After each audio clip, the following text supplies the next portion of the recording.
What's up, Vankers? Hello, man, guys.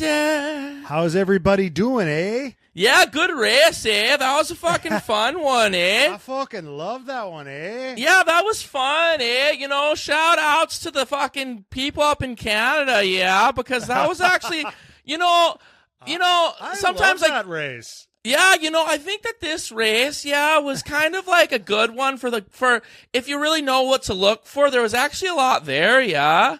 Yeah, for the nuanced ones, for the people who like nuance. Yeah, there was drama too, though, eh? Yeah, there was actually a bunch of drama this weekend, eh? You know what? I gotta say, pour one out for that bird, eh? That bird took a fucking L this weekend, eh? Yeah.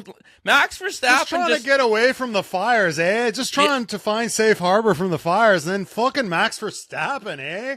Yeah, just lost its habitat. Yeah, lost its habitat, and then all of a sudden Max Verstappen comes in like a fucking hurricane. He found a new habitat in fucking Max Verstappen's brake duct. Yeah, Talk that's about right. A ride along, eh? Yeah, hey, how much you got to pay for those seats, you know? This is fun. This is a fun accent to do. Well, you know what I learned is I had a Canadian friend. I have a Canadian friend. He didn't die. He's still alive. Yeah, your friend Aiden, he listens to the pod, eh? Yeah. He doesn't sound like this at all, but go on. But he will finish a sentence with a. When he wants you to agree with him, he's like, we should go to the place I want to go to, eh? And you kind of like have to agree with him. Yeah. If you finish a sentence with a, you're like, I guess we have to do what you say. It's like a low-key way of getting someone to agree with you. Yeah, maybe. Anyway, maybe Carlos Sainz and Charles Leclerc with the strategy team being like, "Hey, we should pit for slicks, eh?" Yeah, that's how they should be doing it. Took the words right out of my mouth. I saw you cocking it. Yeah. I saw you locking. I saw the glint in your fucking eyes. I was like, "No, dude, no fucking way." No, I'm taking this I'm rocking. You know what, dude? I'm rocking the fucking Ferrari hat right now because, listen, maybe they fucked them on Saturday, but for once in the fucking lifetime, Ferrari got the strategy right. Today, Ferrari got, and I was so fucking primed and ready. I was loading up the fucking shotgun when they didn't pit during that fucking safety car. I didn't want them to fuck up today. I was like, oh my God, is this going to be 2 hours of us talking about it now? Like, what? Like, the Saturday's enough. We got, like, right. It's just going to be overkill. Yeah. We got Saturday covered, but no, I was locked and loaded. Ferrari got the strategy right for once in their fucking life. And you know who else got the strategy right, Matt? All of our fucking daddies of the pods. We got to thank our daddies. Got to thank Kayla, Robin, Jordan Texera, Jay Lingle, Spencer Grieve, Javier Mera, Sheila Valeri, Chandler, Luana Galbano, Ali Santana, Carlo Warlow, Kimberly Wayland, Fernando, my gosh, 6969, and our newest daddy, Danya Denad. Fernando, my gosh, is new, 6969. That's an awesome And so is Danya. So we got to thank our new daddies. Thank you. And I'm throwing out a new perk here. Yeah. What's the new perk of being a daddy of the pod? We need more Patreons. And we need more daddies. We can't have enough. We have such a vacuous hole in our souls that we can't have enough daddies here. For sure. If you are daddy for a year, we will give you your own personalized episode. I haven't consulted Brian. Whoa, he's saying this live. Okay. I haven't consulted Brian. You get your own personalized episode. We will consult with you. You say, I want you to talk about the dead bird for an hour. Yeah. And we will make it. And like Martin Shkreli, you will just own the one episode. It will be yours. We will send it to you, and you could do with it what you please. So, I'm on board with that. Yeah, be a part of the resistance. I think people have seen us that we're big time now. Oh, you're hanging out with Dax Shepard. Oh, you missed these guys. They're all fancy. They don't need our Patreon. No, we still need the Patreon. We desperately need you guys. Just like the Patreon is the base, and we got to gin. We got to juice the base. And if we're gonna capital storm Formula One, then we need the Patreon. So the Patreon's there for that. Okay, but we need the Patreon to pay our upcoming legal fees for show. For show. Okay, let's talk Canada. Let's talk the Canadian GP. So much to talk about. I love this. I loved this week. I love this race. We're gonna forget so much. Yeah, there was so much. happened at a civilized time, still overslept. But that's fine. Mm-hmm. Where do you want to start? Want to start at qualifying? Where do we start? I mean, we can start. Yeah, let's go big picture. We'll get into qualifying and all that, but what's the big picture kind of your macro thoughts on Canada?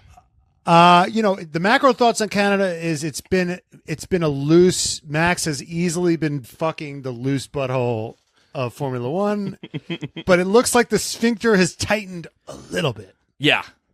Just a little bit. Max was complaining a little bit about tires. He almost ended the whole race. He still laughed about it. When he crashed, he's like, I almost died just then. That was amazing. Yeah, that was Fernando, the gap, in the beginning didn't open up right away. Mercedes is ascendant. So it seems like the sphincter has sort of clamped down on Max's dick a little bit. Right. And he's just not and he's just like, ow, this is pinching a little bit. Yeah. I can't just have my way. I gotta try a little bit harder, lube this up a little bit more. Right. I mean, that's my expert analysis. That's actually really scientific and awesome. I mean, Nando was talking about that he wanted to fucking win. That Nando had to coast and he had to coast for like the last 15 He's laps having some of brake that race. issues. Yeah, he's having brake issues, and there was some fueling stuff. But he was kind of like, I want to win this thing, and I don't think in the beginning he goes, I want to come within 2 seconds, not 20. So at first I was like, oh, a reasonable king. Yes. But then he's like, no, JK, I want to win this shit. Yeah. I want to win this shit. Getting a little bit ahead of his skis, but I think that that felt that would have been just a truly insane thing to say at any other race this season. But yeah, but usually Max, he pulls out that gap right away, and that wasn't happening. So that was nice to see, honestly. And the folks are catching up to the Red Bull of it all, and Mercedes, and I think. If we just ignore Max Verstappen, which we should continue to do, we're seeing a nice little title fight between Lewis and Fernando. Yeah, we want to congratulate Fernando Alonso on winning the Canadian Grand Prix. Max Verstappen doesn't count anymore. Yeah. Congrats on Nando getting his 33rd win. Huge. Yep. Huge day for Fernando Alonso. Huge. Congratulations to Lewis Hamilton getting P2, and congratulations to Charles Leclerc getting P3. We're going to be talking about that's a great podium. That's a great podium. That's a great podium. I mean, I'm really excited. The way Nando's going, he could get his 3rd championship, much deserved. And it's great to see the two. Yeah. It's great. It's been a while since these two old dogs have had comparable cars. Yeah, it's really fun. It's really fun to see them. Because when Nando was in the Alpine, or when he was in the old McLaren, everyone was talking about how, Max is in a different class, Leclerc is in a different class, Hamilton's in a different. There was like this God tier. Yeah. Where everyone's like saying, okay, like who's in the God tier? Well, obviously it's Hamilton. Obviously it's Max. And people were saying maybe Leclerc, maybe George, maybe Lando. But now it's just like clear. The God tier is 3 guys. Yeah. It's 3 fucking guys. Yeah. And they forgot about Dre. It's fucking Max, it's Lewis, and it's Nando. Yeah. And it's just because he's such an asshole and he's old and nobody wanted to give him a good car. But now by accident he has one and everyone's like, no, it's God tier. And it's the completeness. It's like the Saturday, the race pace, and the don't fuck up. Because I really hung myself out to dry this weekend. No, you went out on a I limb. went out on a wild limb. I still don't think it's a limb. I still think that George Russell should be paid more than Valtteri Bottas. Like George Russell just got, for those of you who are living under a rock and are not subscribed to our TikTok, ew. Yes. George Russell's just signed an extension for $8 million. Yeah. Okay. And if you look at the rest of the market, that's pretty fucking low because Carlos Sainz is getting paid 12. Checo's getting paid 10. Yep. And Valtteri Bottas is getting paid 10. Getting paid 10. So it's just like, okay, so he should be getting paid at least 10. Right. Because he's a better driver. He's racing Lewis closer than Valtteri ever did. And I think he's a better driver. I'd rather have George than Carlos. Yep. But today was now, but we posted that, and then today was a rough day for George. George Russell got kind of exposed today. Well, he's also you got to remember the other week he fucking crashed into Lewis, and he has this wild take where he's like, "There's 3 drivers that really lack spatial awareness," and I'm like, "Are you including yourself in that thing?" He's just not. He's not really complete yet. Right. I think he doesn't quite. He's amazing on a Saturday. Yep. He has. I would say he has probably Fernando level brain. Like, here's the thing that Lando, Lando made a little mistake today. Mm-hmm. I don't think George would have made that mistake, right? I don't think he would have made, I think George has read the rule book and understood. Do you know what I'm saying? The way George is racing guys in the pit lane because he knows exactly where you're allowed to do that shit. George reads the fine print. That's not a mistake George would have made. So it's sort of are you the complete package? Do you not make mistakes? George will drop it. George will make dumb. He hit Tsunoda, I think, when he was coming back in. Was it Monaco? Mm-hmm. So it's George he hit Max. He hit Max during the sprint race. Yeah. It was a wild thing for him to say that there's 3 guys with spatial awareness, given his behavior on track this year, and also last year as well. Last year he was kind of a fucking hazard as well. There was the incident with Bottas in I think was it Hungary? I forgot what track it was, but where he hits him in the helmet. I think this race seemed to me like he was trying to keep up with he was trying to run with the big dogs. Yes. He was trying to run with Lewis. He was trying to run with Fernando. Exactly. And he was asking about different strategies because that's how he got really he's always trying to play the alternate game, trying to win on a technicality. He's he's like a guy you play tennis with or ping pong with who's just trying to hit it back. Yeah. Just trying to stay in there hoping for a miracle. Mm-hmm. And they were like, "No, George, stay on this strategy." And he was trying to hang with the big dogs and he fucking crashed because the race pace just doesn't seem to quite be there.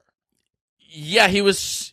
Yeah, that's a perfect thing. I think that it was reminiscent of. You know what it was a little bit reminiscent of, my good friend Matthew? It was a little reminiscent of when we went to the RPM Speedway and you were trying to keep up with the kid, and you wound up in the hospital. That's a little bit what it felt like. I was exactly. It's exactly what it was. Exactly I was like, George is trying to keep up with Nando, and he's just out of his Lewis and Lewis, and he was just oh no, because it's and those it was gaps. Nando, Lewis.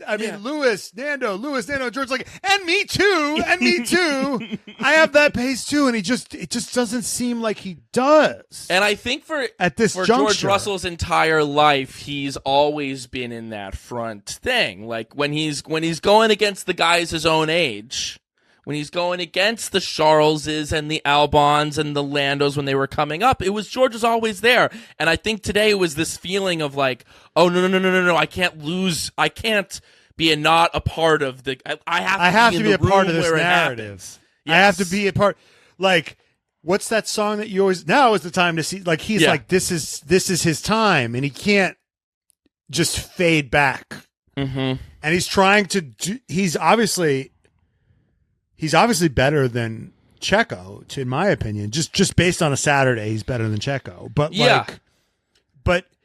but he's doing a little bit of driving beyond his abilities, which are considerable. But I mean, I said he was the best second driver on the grid, and somebody literally wrote, "Oh, did Checo die or something?" I'm like, what? What are you watching? He still would have finished. He had ahead a monster Checo comeback. Today. He had a monster comeback drive. I will say he had an amazing double kill. Oh yeah, that was idiots amazing. Were racing each other. Yeah, that was amazing. Yeah.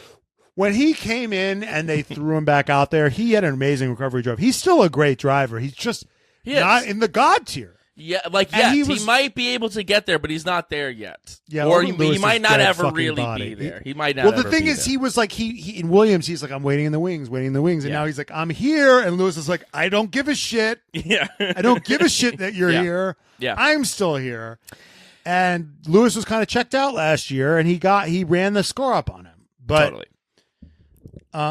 And I think you're right that he's kind of gotten away with like strategy stuff and doing, it's like, what if I did this? And, like, let's think creatively, guys. But then today it was just kind of like, do you have the pace? And the answer was no, he does not. The comment about the about the spatial awareness, I'm like, are you looking in the mirror? Like, did you not understand that there's shit? They were talking about this on Missed Apex. Like, don't you know that there's shit that you probably have to work on? Like, is he not doing any reflection? Yeah. Because then he's not going to get any better.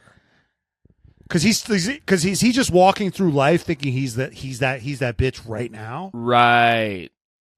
Because maybe then he's fucked. Because that statement after you fucking hit your teammate in qualifying is a crazy thing to say. Yeah. Is it? Whereas, like, you got to eat some humble pie and think, okay, I'm young. This is the greatest driver of all time. It's okay that I'm not there yet. How do I get there? How do I get there? Because if he keeps doing this, they're going to find somebody else. Yeah. They'll find somebody else to replace Lewis, because right now I don't think he's that. Like, I know I said he's the best second driver on the grid. I still believe that. I still think that, yeah. But in terms of like heir apparent to Lewis, I don't. Lewis, when is the last time Lewis, Max, or Alonso made a fucking mistake? Yeah. Like, threw it in, just fucking smashed the car into a wall like that. Right. It's crazy. No, they don't. They don't do it. Lewis, like in 2021, Lewis made a few, but he never just he would during a race went over the curb and then all of a sudden is in the wall. That just doesn't happen. It just doesn't happen. Just destroy the car. Yeah. I think Lewis did it in Imola, maybe like in 2020, like 2 years ago. Right. And he was racing Max Verstappen. But anyway, and Baku. Lewis and Baku. Yeah. And Charles, and then it's like you think about like when Charles, like, went at Imola, right? When he was like trying to make up that delta last year, and then he put it into the wall. And then I think maybe in France when he spun off. That was one time that Max, I think maybe in France last year, he like went off at like also at like some type of place, but then it didn't do the same damage, and he was ultimately Max fine. will go off. Like, Max went off last year. I think but it was like there was like one of those exits. He just spun around. And he was fine. It was ultimately fine. It was also, they managed to. They also, like, some of these guys that they'll go off, but they manage to save it. Like Yuki spun in practice. I think it was who spun in practice. Yuki spun in practice and managed to, like, and this is just. I forgot who spun in practice. Someone spun in practice and managed to, like, I think it was Yuki. He managed to, like, put the throttle down and just keep it off the wall. Right. Whereas another guy will spin and just whack the wall. Do you know what I mean? It's just like there's different levels. Yeah, well, what about when Stroll spun during qualifying and it was just sliding horizontally towards the camera? It was when it was wet. Stroll just like fucking he lost the rear end during Q2, I think, and he did hit the wall. He hit like his front wing hit the wall. He clipped the wall. He did. But then all of a sudden he was just, I mean, it was like, it looked like a glitch in a video game when all of a sudden like the car is just going the wrong direction. Yeah.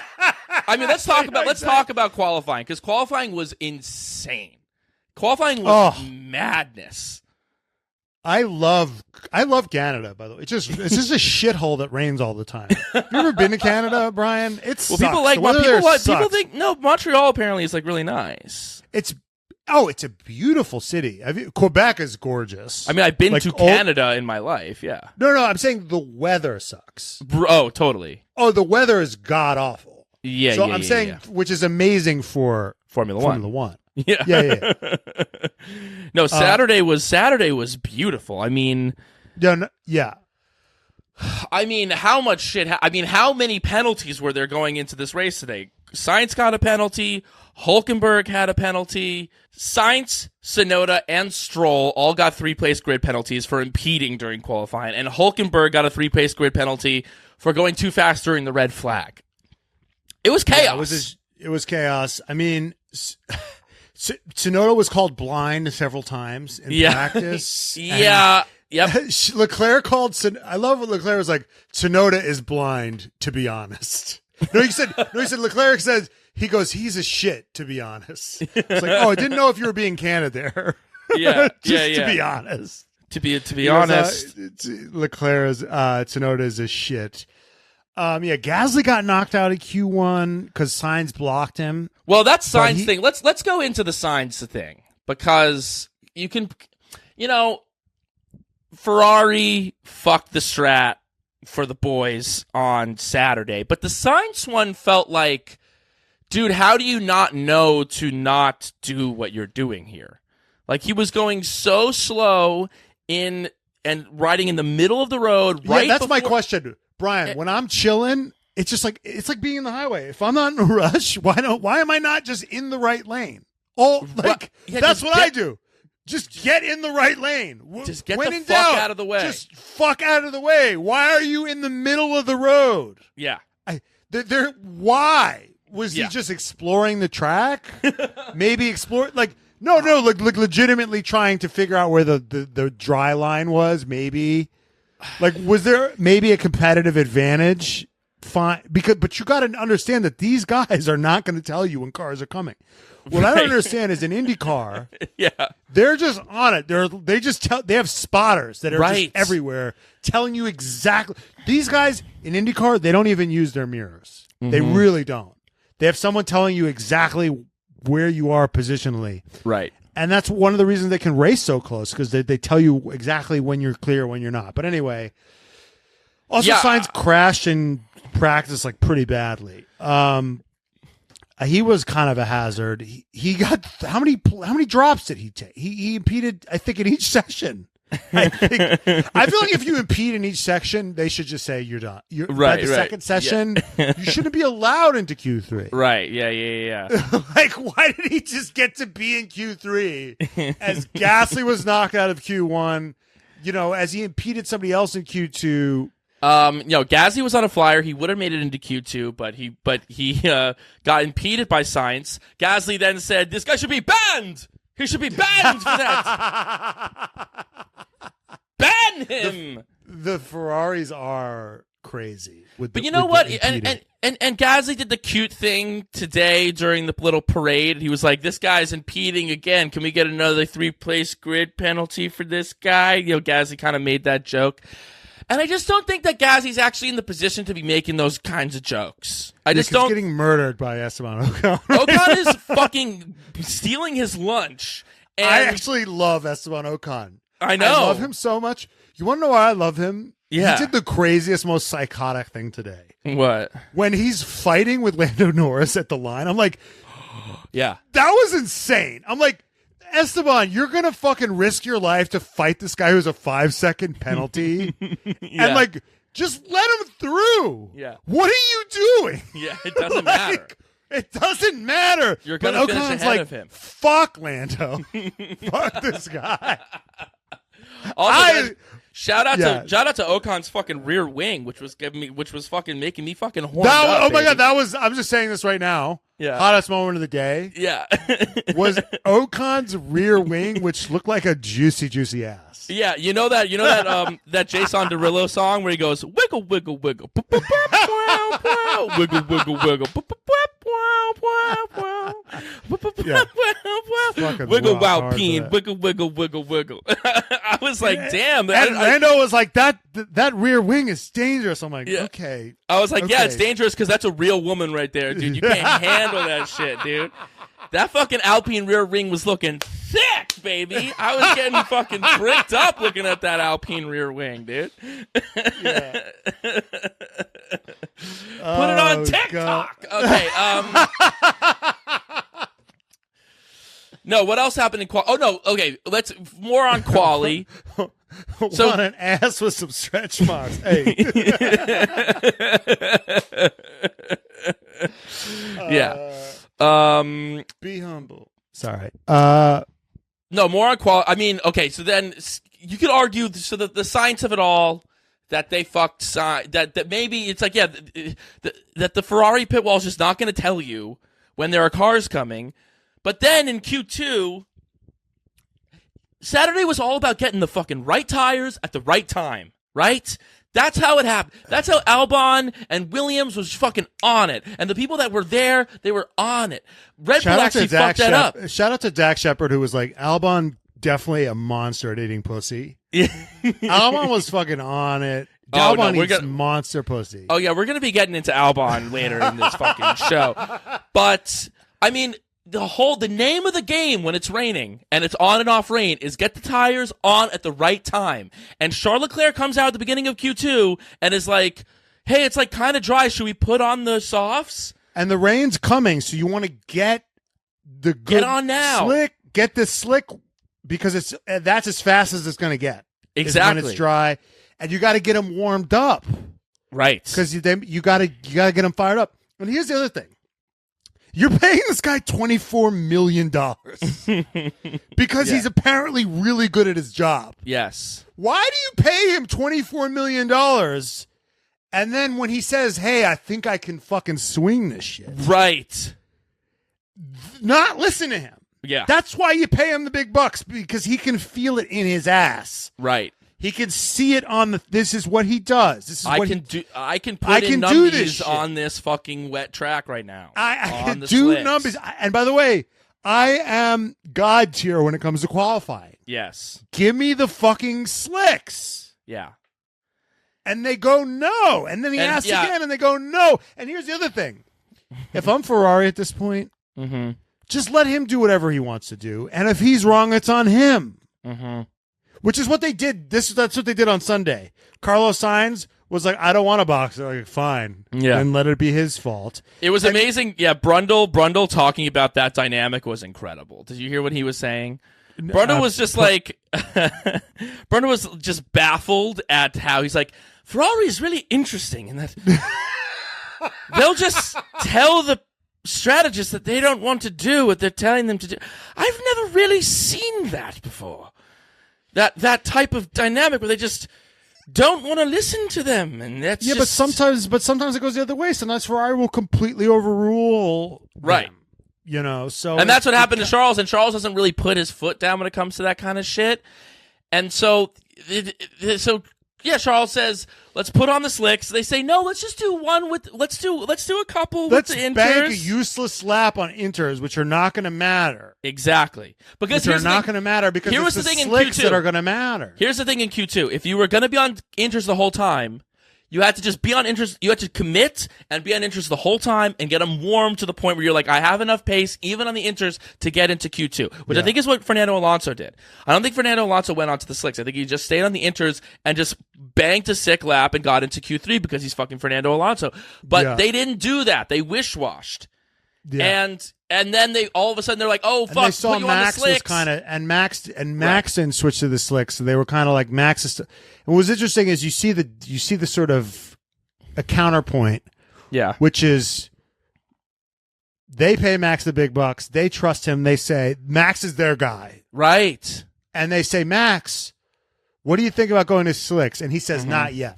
Right. They listen to him. Yes. For better or worse. He's their guy. They're going to fucking listen to him.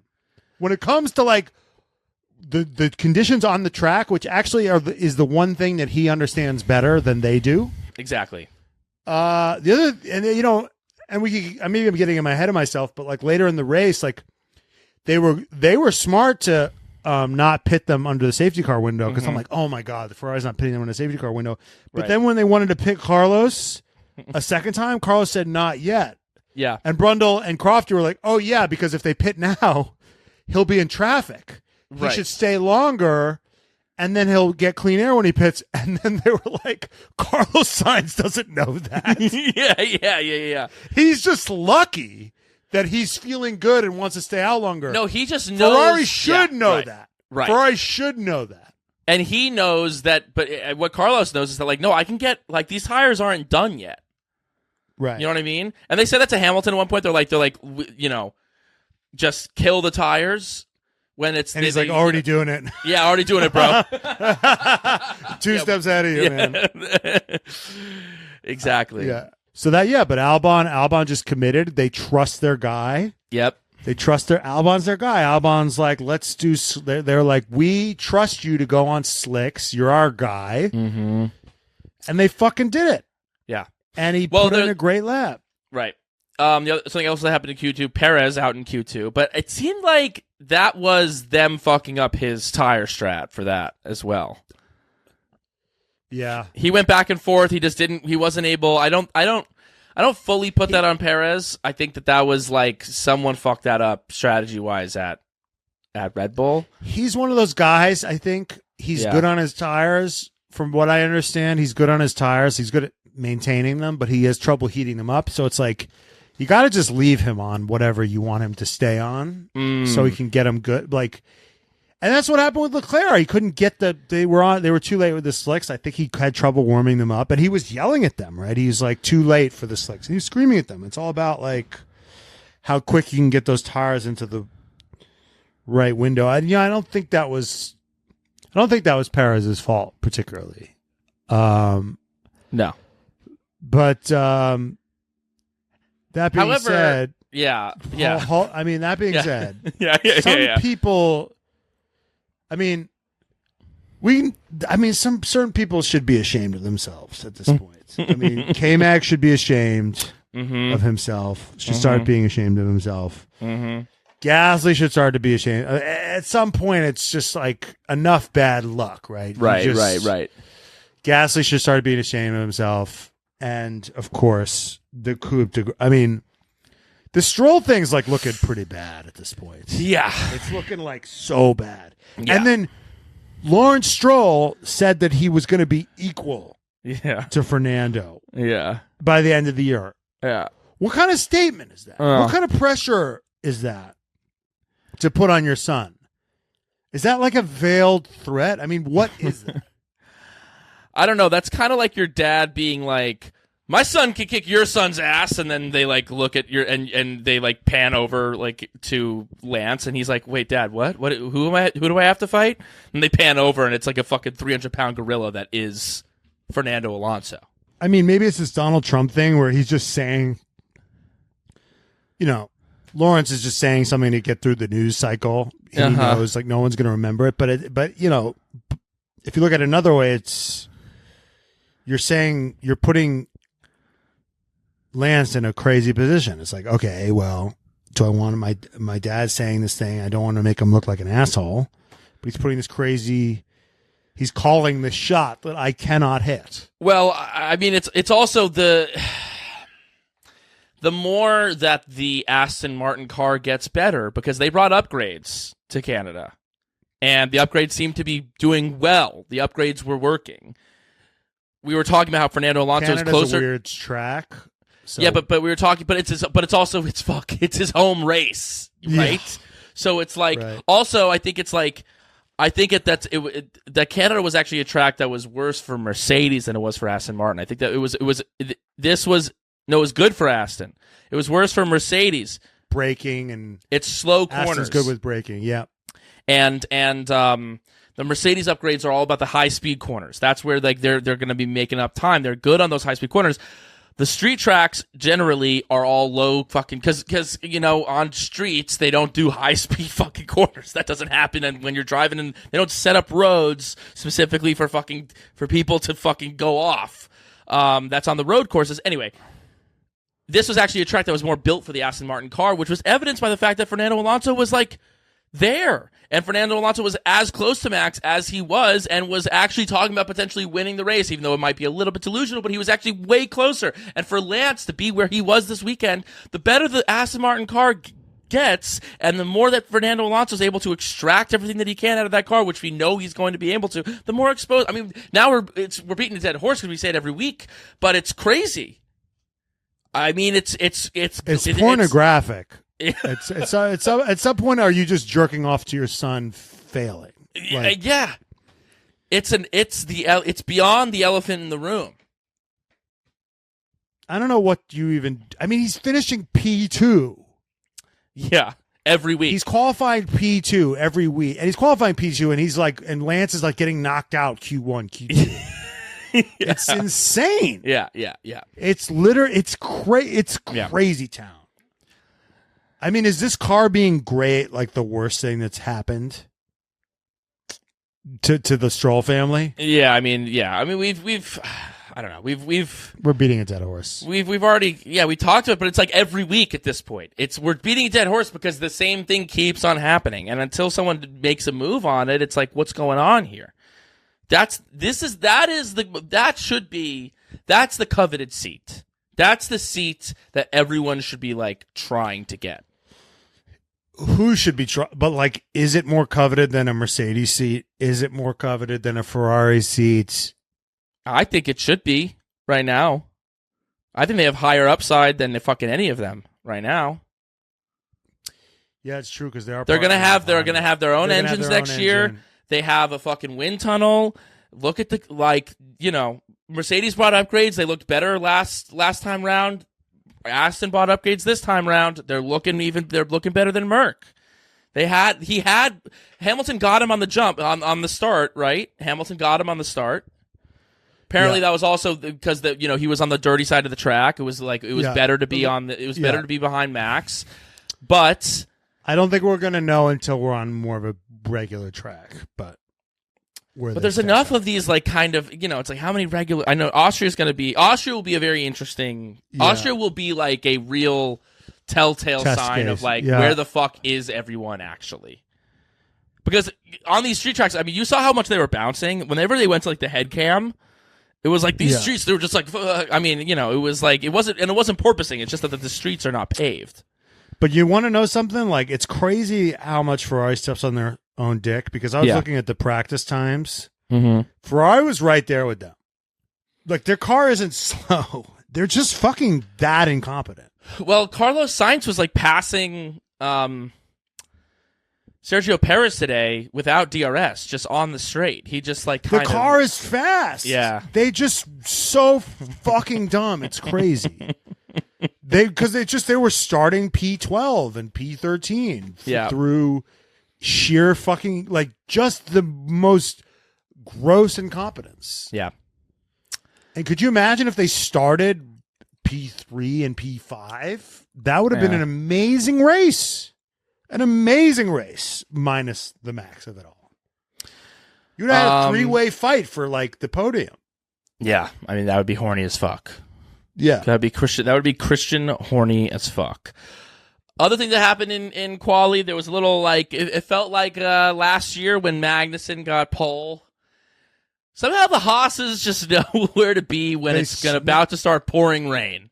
They just know where to fucking do it. They just know where to put the car. Yeah, but then they always snatch defeat from the jaws of victory. I actually think Hülkenberg's a bit of a paper tiger now that he just always seems to qualify well and then just sink like a stone. What's his deal? What happened in the race today for him? I think he just couldn't the tires. He just wasn't getting the tires going. He pitted a couple of times and it's crazy that he finished two places above Magnussen. Given that always happens, he always finishes close to Magnussen, pretty much. Is it just?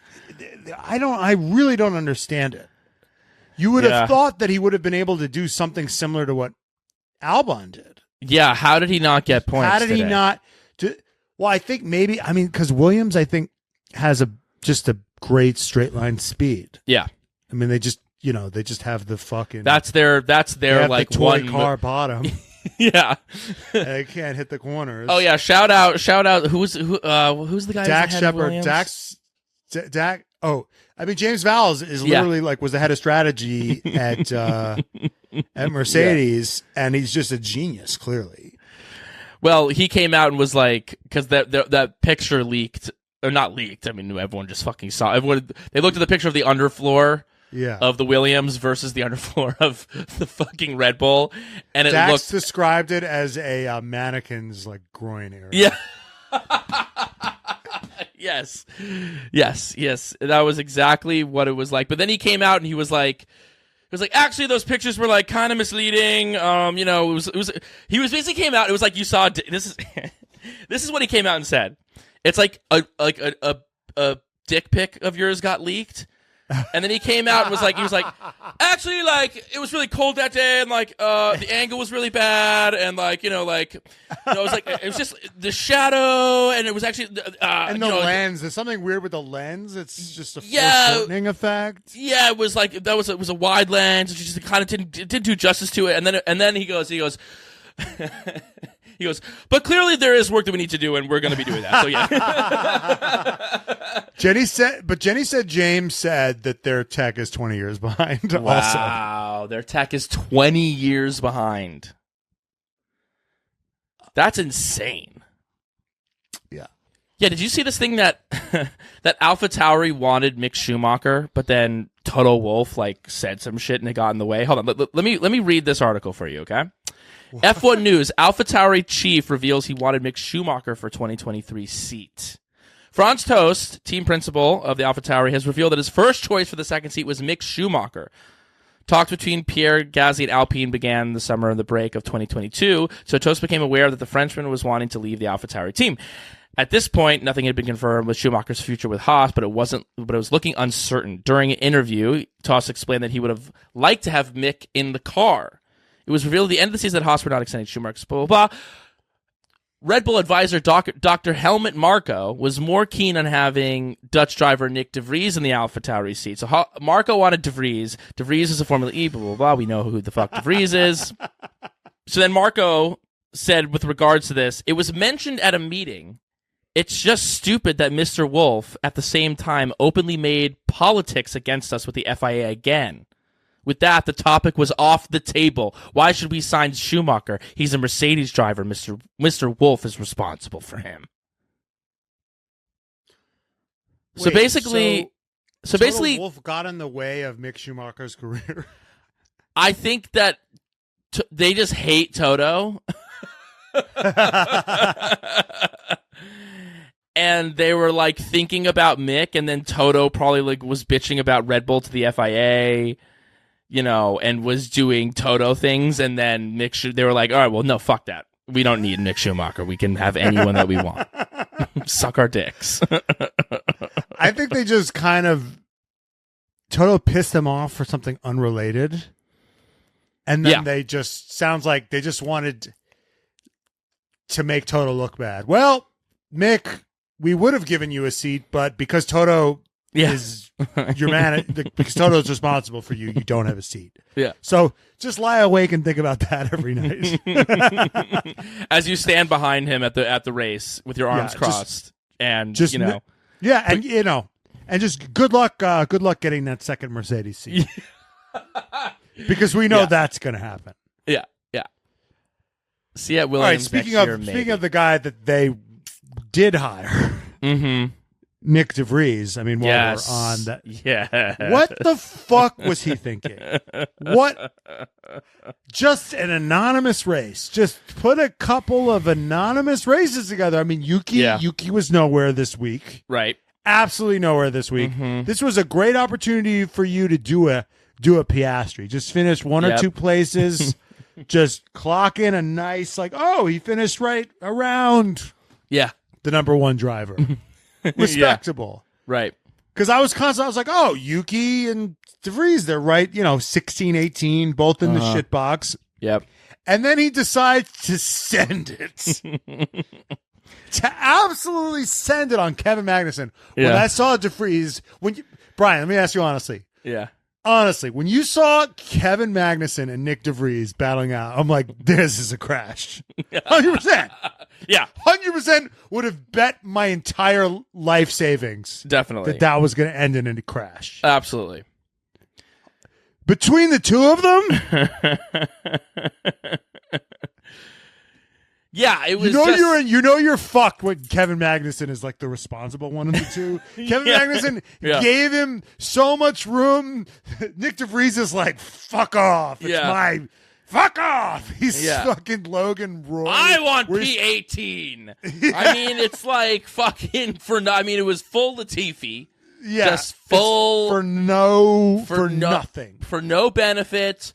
For nothing. And then after the embarrassment of it, because it's so embarrassing when the cars go off like that and they have to be like, turn off the car. Okay, to put it into reverse, like beep, beep, and K-Mag did it like a pro. K-Mag was like, K-Mag did that fucking dad. That was a dad move. Like, oh, I can turn in this driveway, no problem. That was a dad move.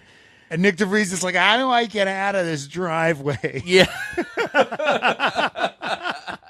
Can someone come and tell me where to go? Can you give me a hand signal when it's safe for me to re-enter the track? K-Mag was doing one of these, Mm-hmm. Right? Yeah, yeah.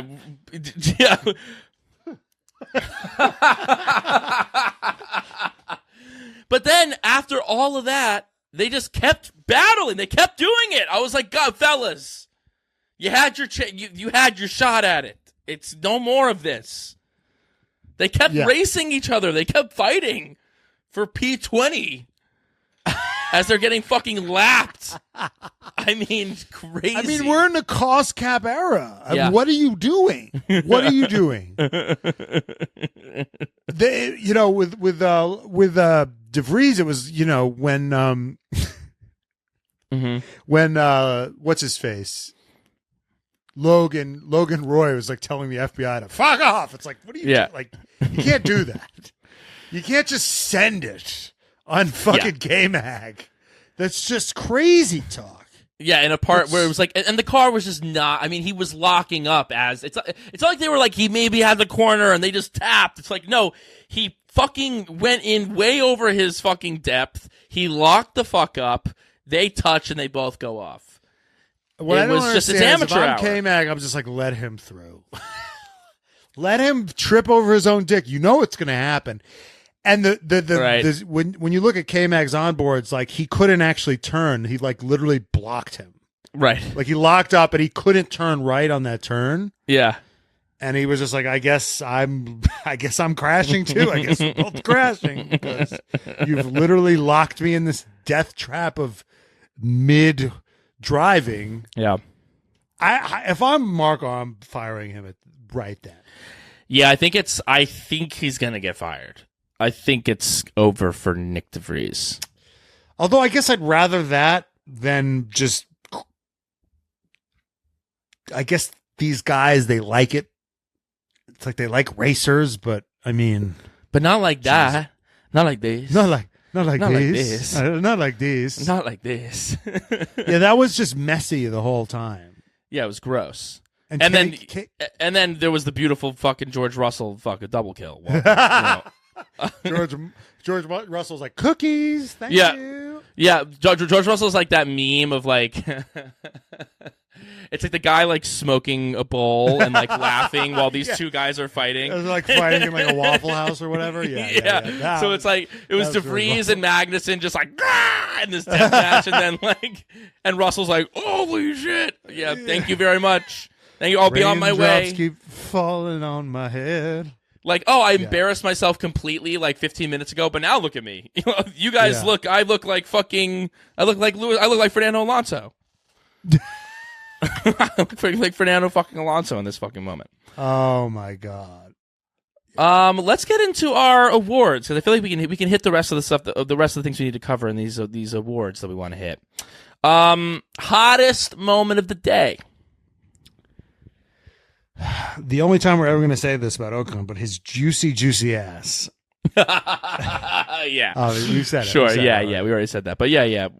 My hottest moment of the day, I'm going to give it to Lando Norris battling it out till the end. Even though it was for nothing, which is actually kind of what I like about it, but he battled it out to the fucking end with Ocon, and I think what I liked about that was that it just showed me that we talked about on this very program, the Red Flags, formerly the Red Flags F1 podcast, now just the Red Flags podcast. Don't ask us why. Don't ask us why. But that Lando kind of always like he didn't fight Danny to win in Monza, and that he sometimes like he'll just not, if it's not worth his time, it's like, well, why am I gonna stick my nose in there when I don't need to? We'll always take like the safe route. He'll always do the safe thing. And Lando was just like, no, I don't care I want to get ahead of this fucking French piece of shit and give me my corner. He just fought to the end, and I just found it to be fucking sexy.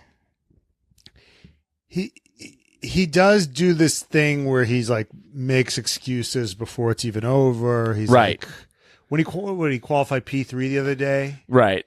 When did he qualify P3? And he was a few weeks ago. We don't belong here, and we just suck. And in Spain he was like, yeah, I don't even know. Like, this is a tractor. Right. I'm Jesus. Like, I am a tourist in P3. I don't fucking belong here. Right. And then he crashed into Lewis. It's like, where is your head at? You know, he's fully like trashing McLaren at this point, and probably looking at what Alex Palou tried to do, or he's probably looking at like what some of these NBA players are doing, and like, that seems pretty cool actually, if I could like maybe shoot my way out Jimmy Butler style or something. Yeah. Or, Ben Simmons or whoever. And I'm just thinking, like, what's his mindset? Because this is where you fucking go crazy. You dive bomb your teammate and then push him out of the points. And now you're both out of the points. I was just horny for it. Yeah, you just like Lando. It's okay, yeah, but the knock on him, and part of my knock on him is that like he doesn't necessarily have that dog in him. And today I saw a guy who just like kind of didn't give a fuck, and he just had. I saw a bit of the dog when today. The stakes couldn't be lower. He didn't give a fuck. I want the stakes to be a little bit higher, and he gives a fuck. Like, the Monza thing is like the Monza thing. The stakes were high, and he kind of buckled. Right in Sochi. Well, he didn't buckle. In Sochi he buckled, but like at Monza he didn't buckle. He just did the like responsible thing. He listened to what they were telling him to do. He just kind of was like, okay, he was just a good boy. He just did the thing that they told him to do. Yeah, and then he was a bad boy in this low stakes thing where like Oscar Piastri didn't have a 5-second penalty. Oscar Piastri could have gotten points for the team, and because he fucking dive bombed him and pushed him back a couple of places. Yeah, he's a bad boy, dude. I fucking liked it. Yeah, neither of us gets points. What's up? Yeah, I was kind of here for it. I'm kind of horny for it. I was just kind of like, yeah. Yeah, I'm trying to figure out, like, in terms of completeness. Like, I think this is sort of when we're starting to see the men from the boys here. Mm-hmm. And the men are Lewis, Max, and Nando. Yeah. And I just think, other guys have great aspects of them. Checo is the tire whisperer. Leclerc is magical over a single lap. Lando's very good at qualifying. He's got good race pace, but but it's like he makes the dumb 5-second penalty. I gotta give it to a guy. Albon, in these certain moments, he's just got the heart of a lion. So is he your hottest? Is that your hottest? Let's talk about Albon. I mean, my hottest was Ocon's ass because it was literally arousing. Right. But let's the Albon of it all was arousing to me as well, because I mean, it's not arousing. He might have been daddy because he just. I mean, I was going to give it to Nando, but I give it to him every fucking week, where he's just like, leave it to me. But that could be daddy. Let's talk about Albon. We've seen him do this. They're like classic Albon defense, where he gets the DRS train going and nobody can fucking get past him. And the key element of the DRS train is that he doesn't have DRS. Right. Everybody behind him has it. He doesn't. And he's just fucking, there was I forgot what race that he did this crazy thing where he just went the whole race. Yeah, and then in Australia last year. And then he pitted at the very end. Yeah, where he just guts these things out. Yeah, he can pull out some dick. Is what he can do. He can pull out some dick. He can just he's got endurance. Yeah. The thing is like he can fuck all night. He can just kind of put his head down and just. That's why I think he's a god at eating pussy. Yeah, right. Because he could literally just put his head down and not complain about his neck, about, a cramp, or about how anything tastes or smells. He just fucking just commits. And that is why he's moving up. I agree with Dex. He does have a nice set of lips, and he's moving up the pussy eating. Whereas, what's funny is Max, I don't think would be good at eating pussy because even when things are going well, he's always complaining. Yeah. He's always complaining about the tires, right? Yeah. He's always complaining about GP is constantly like, "Yep, heard you the first time." Yeah, that was an amazing moment. That was an amazing moment. Noted. I am Max and you're a GP. I'm always like, hey, did you see our followers haven't gone up in like? Yep. I heard you yesterday. About that. Did you see the Patreon's kind of? Yep, it's plateaued. Yep, you told me. Yeah, it's been noted, Matt. It's been noted. It's like, what do you want? What do you want to do about it, dude? Like, because that was the thing with Max. It's like they had just pitted him. He was on the new hards, and then he's complaining about the tires, and they're like, "All right, bud. Well, you can't come in for another pair. Like you gotta fucking make these ones work, bubby." Yeah. So if there's nothing to do about it, then what are we complaining here for? What's the complaining? Yeah. Albon we get it. Is just shut the fuck up. Literally gets his head down and eats the pussy. So and he can put a whole weekend together. He can he can pick you up and bring you to a nice restaurant. Open the door for you, kind of, then pay the bill. Orders the right shit, pays orders the the bill. right shit, orders the right wine. He can put the whole fucking I also weekend know together. A cute spot we can go to after dinner. Yeah. Right? Yeah. A cute that was what I learned. Spot. Like that's what I learned is like a date. You can get some gelato. You can get some gelato.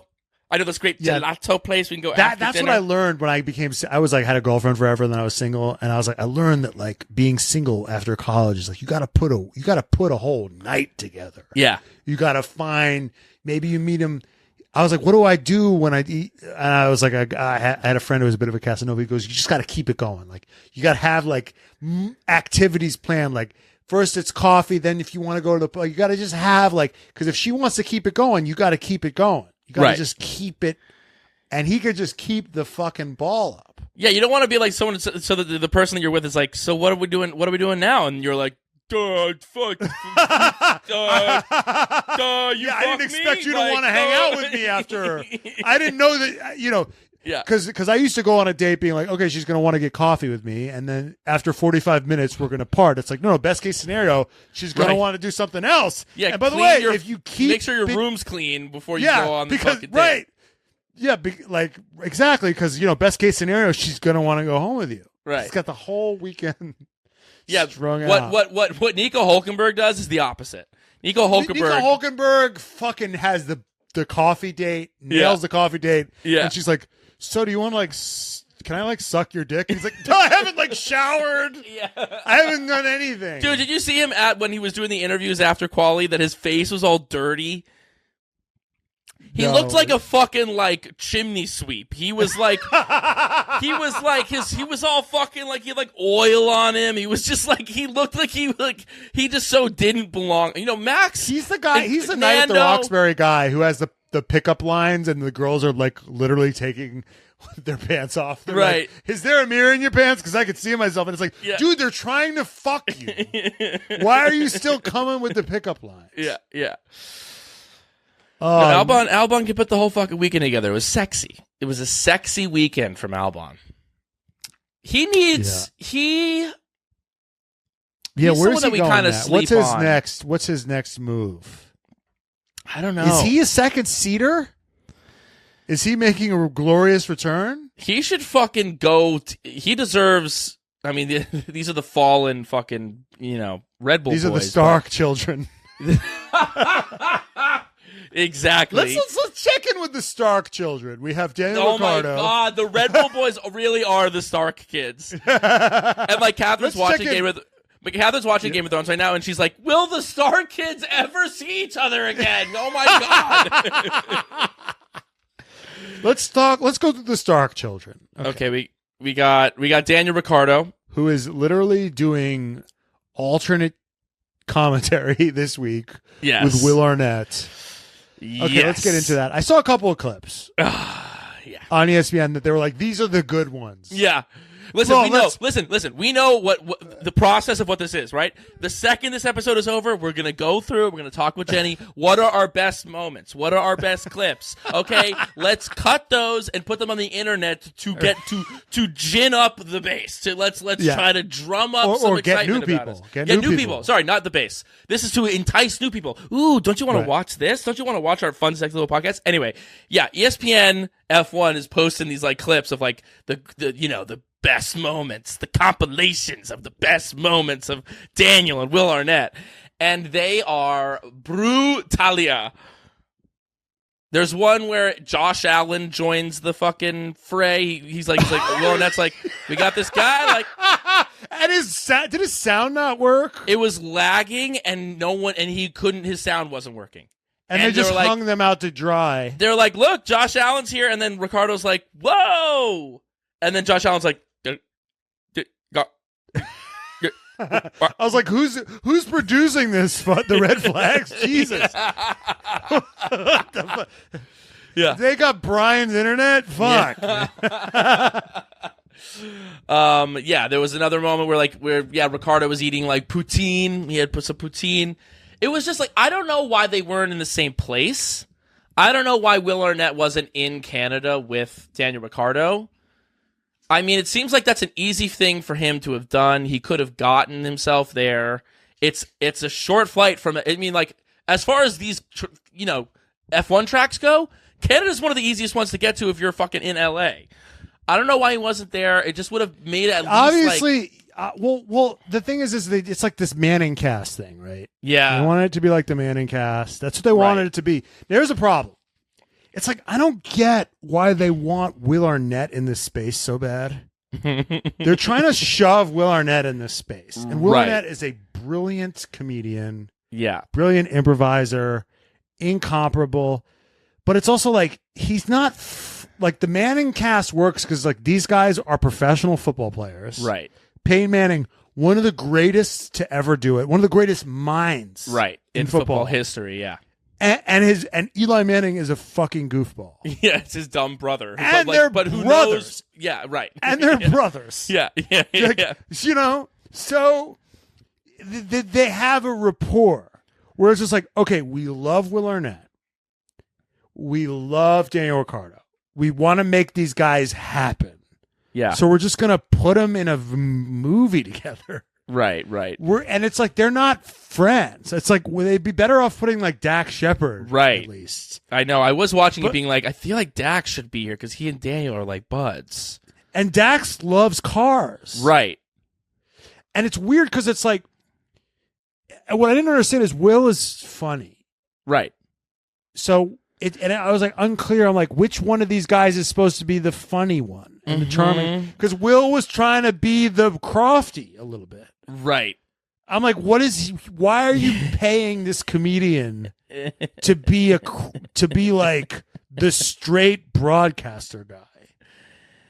Yeah. Do you know what I'm saying? Well, yeah, it's true. And Daniel seems stiff. Like, we know Daniel's like so fucking charming, but I think that he felt like a little bit, it was like, he felt a little bit out of his element. Because I've seen him actually be on the grid, like with a microphone, and he's great. Like Ricardo. When he's just kind of like, you're asking him questions about the race, and he's. And but this shit's about filling time, dude. Like, filling time is hard. Like, having the ball, keeping that ball in the air is like really tough. I mean, we do. And he's trying to be like thoughtful, like he's looking at K-Mag's fucking onboard. And he's like trying to give the right answer, and he's right. Just, yeah. I actually think he needs to be. I don't know. It was weird. Like Will Arnett. They didn't set either of them up for success with that, because it's like what you need to do. It's like both of them have never done this before. You need to set like Daniel Ricciardo hopping on with Crofty and Brundle. Would have been, because it's like they're like, we'll carry it, and you come in with some fucking good shit. You know what I mean? Like, you come in with some like, a new perspective on this. You come in with a new perspective on that. No, they need to be Will and Daniel should be like shooting corner threes. Right. Yes. Do you know what I mean? Right. You need like Will Arnett should be saying funny shit. Right. And Daniel Ricciardo should be saying funny shit, but with a patina of expertise. And so other Stark. Yeah. All right. Back to the Stark children. So Daniel, he's doing this broadcast. He's not driving. That's where Daniel's at. But he seems pretty happy. He seems okay. He seems to be enjoying his time back. At least where Daniel is right now. He's in Winterfell, but he's wounded and he's not ready for battle. He's Bran. And we're waiting to see.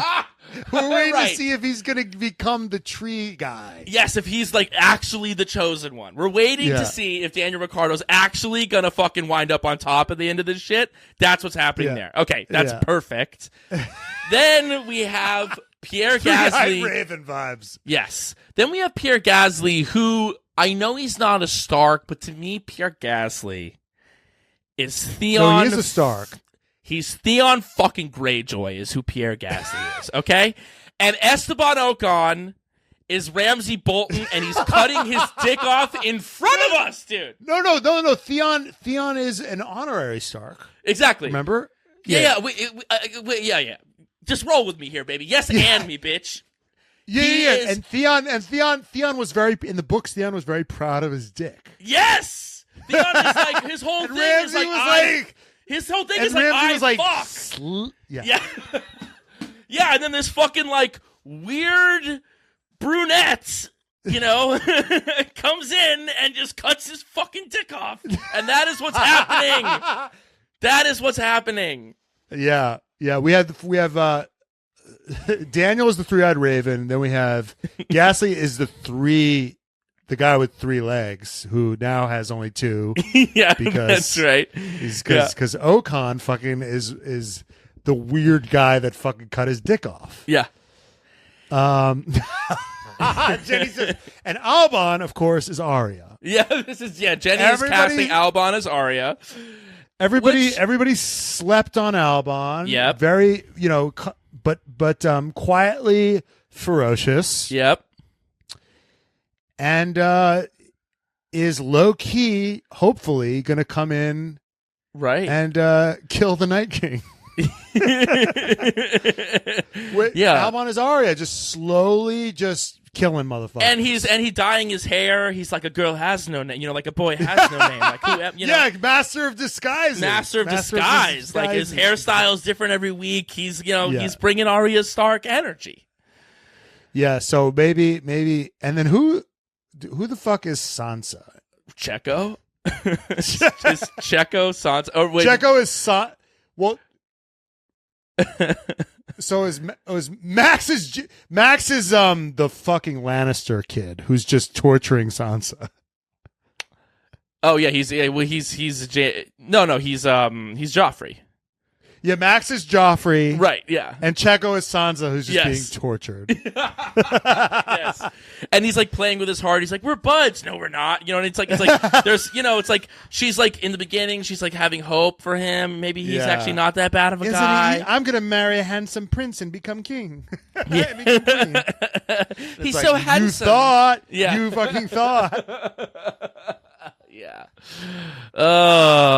Boom. Okay, good. We went on a nice little fucking run there. That felt fucking good. Okay, Daddy of the Day. Fernando Alonso, obviously. Yeah. Just leave it to Beaver. Just let me do my fucking thing. Leave it to me. Just leave it to me. Leave it to me. Yeah, I do agree with that. Someone said that Max laughing off almost dying was kind of Daddy of the Day. When your dad like kind of falls asleep your dad kind of falls asleep at the wheel, and then everyone's like, "What happened?" He goes, "It's fine. Okay, we're good. Whoa, almost died there. Yeah, that was kind of crazy. That'd have been great if he laughed as he hit the bird. That would have been Dude, R.I.P. I killed a bird. Yeah. That would have been full Joffrey. The internet. Yeah, we all know how Joffrey started, the early signs, the early signs of a serial killer. Well, his birds were like just prostitutes. But right. Okay. Red Jenny wrote his birds were women. Red flag of the day. I've got one for this. Ted motherfucking Kravitz. Your British bias is showing, booby. They fucking hate him. He is. You know why? Because he's just so annoying. With the Lando of it all? The Lando of it, just like unsportsmanlike behavior. That's absolutely ridiculous. That's absolutely ridiculous. Lando is a little puppy.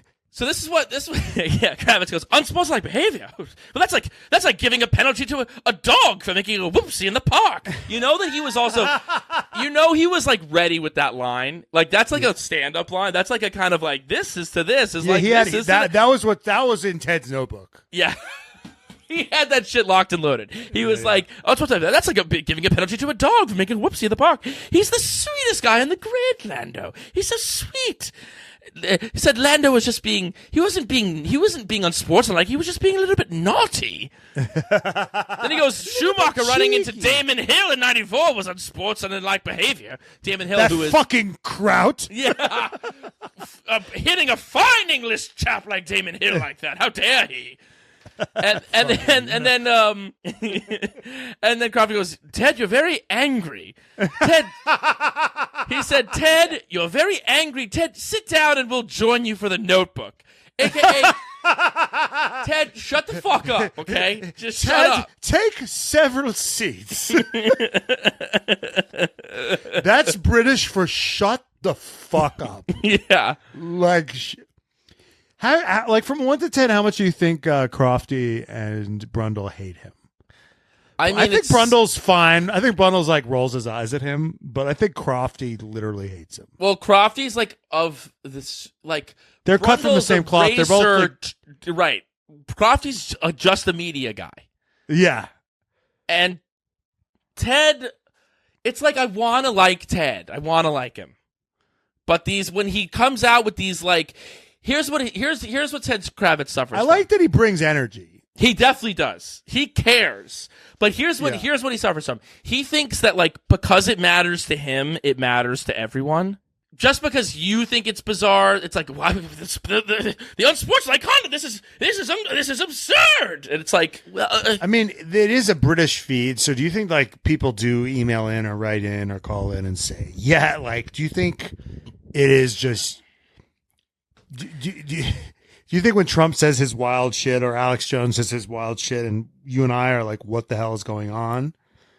But it's playing to an audience. I don't know. I don't think that the Brits care. I don't think the Brits. I think that if they do, it's a much smaller population than it's really financially like worth it. You know what I mean? I think that the British population of diehard F1 fans, I don't think makes up as much of like, it's not half of the F1 fans, a la like Republicans and Trump. I think it's a much smaller percentage, which is why it's so glaring when the whole feed is so British. You know? Yeah, that's why I was crazy. Like when I went onto the F1 feed, I'm like, these guys are British too? Why? Why are they both British? Yeah. It's insane. Yeah. But anyway. Oh, you want to know my red flag? Yeah, what's your red flag? Honorary red flag. It's just like if I'm Lewis Hamilton's person, it's just like everyone's getting hip to you just thanking everybody the same way every time. Yeah. Can we just do something different? Right. And then Jensen Button was like, "Oh my God, so you got, how do you feeling? Like, is Mercedes back?" Like he asked him some kind of question, like journalistic question. And then the first thing he says, I just feel like it's such an honor to be here with being on a podium with two incredible world champions. I was like, I'm pretty sure you hate both of these guys. But I know. Like, would it kill you to just answer Jensen Button's question? Yeah. It's just so... I get that Lewis fans are going to love him pretty much no matter what he does, and that's fine, and he does great things for the world. But just give me a little more. Just give me a little more. Like, just stop saying the most, like, especially something I know isn't true. Like, you don't like Max, and you don't like Fernando Alonso. Yeah. Like you're not honored to be on a podium with Lando, with Nando and Max. I feel like his ire for them. Here's how I interpreted that. I mean, I obviously felt the same. I kind of like had the same part of the same reaction, but I also felt like I think that to me, what that says that he has somewhat buried some of the hatchet that he has for them. And I think that like beforehand, when it was like he was worried about even being at that top level again a little bit, like last year when it was like, oh fuck, like God, he's this far fucking ahead, and now that it's like a little bit. That, as we were talking earlier on this podcast, it's like it's just the three of them. It feels like it's just the three of them. That he's kind of like, all right, I'll fuck with Max and Alonso now that like I'm at the table as well. Like, yeah, there's it's all of us. So he's a little. But he's speaking more so hyperbolically. Yeah, but yeah, like buried in there is actually like what you're saying is an interesting, true feeling. Whereas like it feels good to be back here, right, with these guys. Yeah. With these guys. It feels great to be back here. Yeah. I was scared I wouldn't be back here. Yeah. Oh my God, that's a great. That would feel great to hear that from him. Yeah. You know what I mean? But to be like, what an honor. Yeah. Just so humbled. Right. Just so humbled to be here with these three guys. It's just like he would have said that 3 years ago. You know what I mean? Right. But yeah, there is a real feeling behind there. Whereas like Max's answers are boring, but he just kind of goes, yeah, we had some tire trouble. Like it's boring, but it's kind of real. Yeah. There's something real to it. Yeah, I hit a bird having some brake issues. It's boring, but it's just who he is. That's all he thinks about is the car. So I'm at least getting a window into that. All right. Speaking of Max, he's not a part of this next section. Kill, fuck, marry, the real podium. Lewis Hamilton, Fernando Alonso, and Charles Leclerc. Killing Leclerc.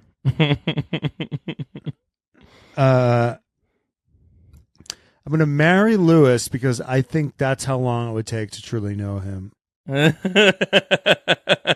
Just be. That's like the Citizen Kane, right? Right. How the fuck are you? What the hell is even that? That's the title.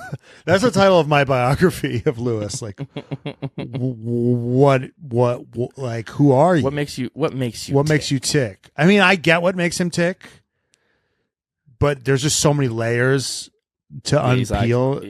He's an onion. He's an onion, but then you're having one night with Nando. I literally told Joanna, I said, that's your hall pass as Nando? And she's like, that's not how that, like, what about who I want to sleep with? I was like, I don't care. Like, that's who I'll let you sleep with. Fernando. And I want details. Yeah. You designate. Yeah. I am going to have one night with Lewis because I don't think I'll ever get to the bottom of him. So I might as well just have a fun, fucking sick night on the town with him and Shakira. I want to be a third with him and Shakira. You want to be a unicorn? Let's give him the time of his life. Grand opening, grand closing. Grand opening, grand closing. And then I'm going to, kill Charles and marry Nando. No, I'm gonna kill Nando. I'm gonna marry Charles because I think that Charles.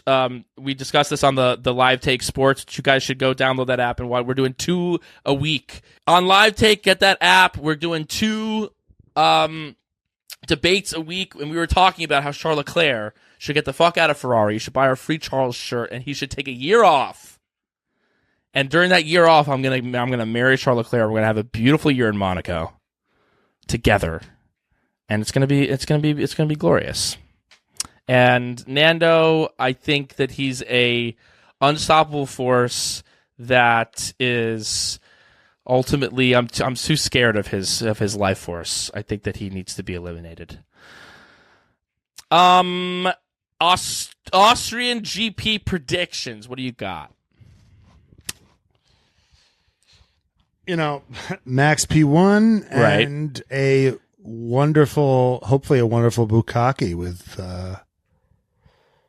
of Ferrari Aston and Nando and Mercedes. Who do you think is coming out on top of those three? I think Nando is just locked in, dude. Yeah.